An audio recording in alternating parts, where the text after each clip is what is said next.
Xiao Honglian, leader of Yangsheng Base, accepts her aide Zhuge Qingting's counsel to initiate contact with Zhang Yi rather than launch immediate retaliation. She dispatches members of Donghu's investigation team to deliver a message and secure communication frequency to Zhang Yi's shelter, intending to probe his capabilities while holding the captured Xujiatown students as bargaining chips. The dozen-plus students, including the manipulative Wu Qingyu, are confined in an underground detention facility where Yangsheng technicians have clamped remotely triggered explosive collars around their necks, rendering any escape or rescue attempt fatal. The prisoners huddle in frozen silence, their tear ducts iced over, clinging to desperate hope that teacher Liang will save them. The following morning, under a sun obscured by perpetual dark clouds, Zhang Yi and his household finish breakfast at the long table. Liang Yu announces her departure for Xujiatown, accepting the food portions Zhang Yi prepared. His casual concern warning her against the cold causes her to flush, aware of Yang Xia and Zhou Ke's jealous gazes. Their recent daily martial arts practice has increased physical contact, blurring lines Liang Yu cannot yet define. Zhang Yi watches her leave without turning, privately acknowledging this as a test. He hopes she will abandon the burdensome students and remain as his aide, yet suspects her conscience will force her hand. Liang Yu arrives at the riverbank settlement to find an unnatural stillness.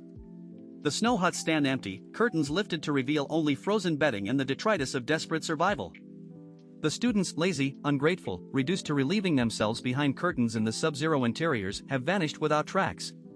She searches every hut, questions the few remaining villagers who rarely venture outdoors, and finds nothing. The realization crystallizes: this was no voluntary departure. In these conditions, leaving Xujiatown means certain death. The surrounding forces Zhang Yi warned about, Yangsheng Base, Xiaoyu Base, the Baishu cult, become the only plausible culprits. Yet the town holds no resources worth plundering, only people remain. And only her students were taken. Cold wind howls across the icy plains as Liang Yu stands alone, the white vapor of her breath hanging like an arrow in the frigid air. She understands the kidnapping targets are not the students. Her disappointment in their ingratitude wars with the teacher's conviction forged over years. She cannot watch them die because of her connection to Zhang Yi. She does not want to trouble him further. He has already given her shelter, food, and kindness that may conceal deeper feelings, but no other path exists. I can't let them die because of me, she resolves, turning back toward the river and the shelter on the far bank, where Zhang Yi methodically eats takoyaki and waits to see what she will do. Liang Yu bursts into the shelter frantic, reporting that over a dozen students from Xujiatown have disappeared entirely. The shelter residents watch with indifference, only Liang Yu caring for the group she left behind. Zhang Yi calms her, summoning the shelter AI Xiao AI to replay surveillance footage from every camera around the perimeter. The high-speed review shows the area was completely quiet yesterday with no intruders, eliminating the shelter as suspects. Zhang Yi analyzes the situation coldly, for major organizations operate in Tianhai City, plus unknown smaller forces, and they are now in a passive position. He advises waiting for the kidnappers to make contact, reasoning they must have a purpose. Liang Yu cannot fathom why she would be targeted, but Zhang Yi takes her hand, vowing her business is his business and promising immediate action upon any news. Liang Yu leans on him, comforted yet helpless. Alone in his thoughts, Zhang Yi smiles with hidden triumph. The students are already doomed. He has been lacing their food with poison repeatedly. Even if Yangsheng Base does not execute them, the toxin will kill them soon, and Liang Yu will never trace it back to him.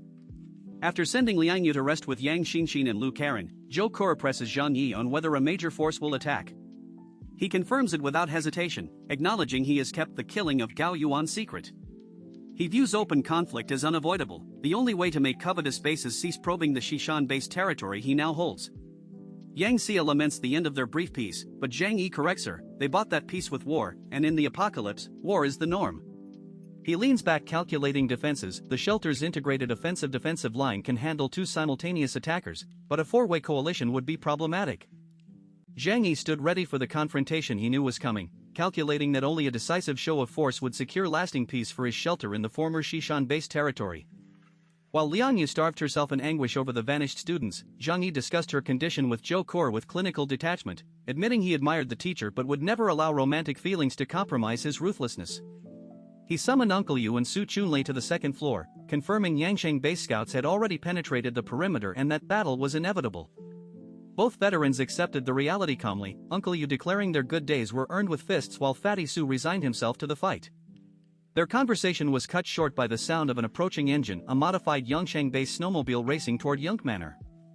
The vehicle did not attack. Instead, a steel crossbow bolt trailing a white cloth was fired into the massive ice wall before the driver fled. Zhang Yi responded instantly, shattering the snowmobile's tracks with a single sniper round from 800 meters. Using his spatial ability to cushion his descent, he rode Hua Hua alongside Uncle Yu to the crash site. Two Fire Emblem soldiers emerged, one-legged, the other abandoning his comrade to run. Zhang Yi dropped the fleeing man with a shot to the calf while Uncle Yu subdued the other. Both proved to be ordinary soldiers carrying no abilities, and both chose suicide over capture, biting concealed poison capsules that killed them in seconds.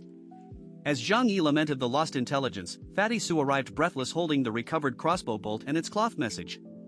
The moment Zhang Yi saw it, his pupils contracted and he shouted for Fatty Su to freeze, recognizing the object as something far more dangerous than a simple parley.